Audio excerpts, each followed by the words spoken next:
భారతదేశంలో మొట్టమొదటి government company. ఆ కంపెనీలో 1,00,000 మంది కార్మికులు పనిచేస్తున్నారు.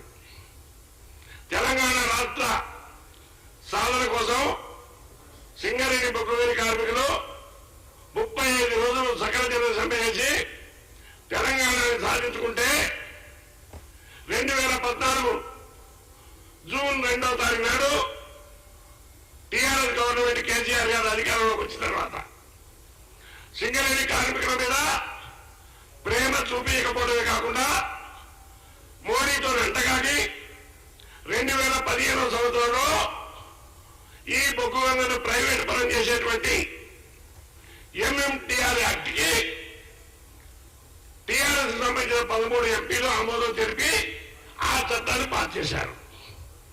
ఇవాళ కేసీఆర్ గాని కేటీఆర్ గాని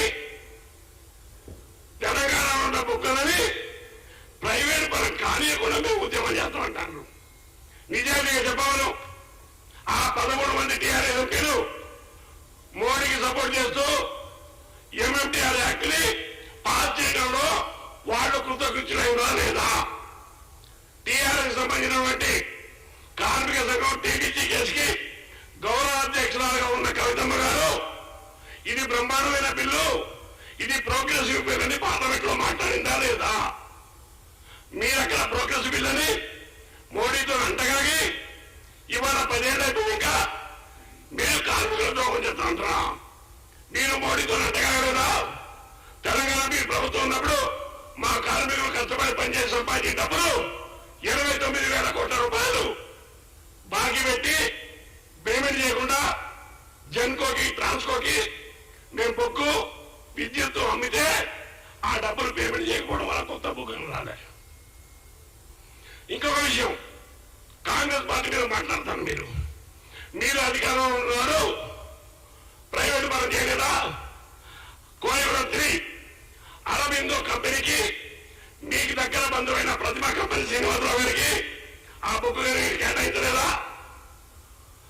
సత్తుబడిలో ప్రైవేట్ పరం చేయలేదా? ఇందారాలో ప్రైవేట్ పరం చేయలేదా? భూపాలపల్లిలో ప్రైవేట్ పరం చేయలేదా? బొగ్గులను మీరు ప్రైవేట్ పరం చేసి కాంగ్రెస్ గవర్నమెంట్ వచ్చిన 6 నెలల లోపల మీకు అర్థం కాక అధికారం పోయినప్పుడు పిచ్చి పిచ్చిగా అయిపోయి ప్రైవేట్ ఎగిరిస్తుంటారు. ఒక్కరోజైనా మీరు అసెంబ్లీలో తీర్మానం చేసిందా బొగ్గులను ప్రైవేట్ కావద్దని? మోడీ దగ్గర పోయి ఎప్పుడైనా మాట్లాడిందా? కనీసం మీ పార్లమెంటరీ పార్టీ మాట్లాడిందా? ఆనాడు ఆ విధంగా చేసి వాళ్ళ మా కాంగ్రెస్ మీద మా రేవంత్ రెడ్డి మీద పెడతా. మేము ఒకటే మాట చెప్తున్నాం, కేంద్రంలో ఉన్న బీజేపీ గవర్నమెంట్ ILO 2017లో ఒక తీర్మానం మీద అగ్రిమెంట్ చేసింది. భారతదేశంలో బొగ్గు గనులని ప్రభుత్వ రంగ సంస్థలనే మేము తవ్వుతాం. నీతి ఆయోగ్ వైస్ చైర్మన్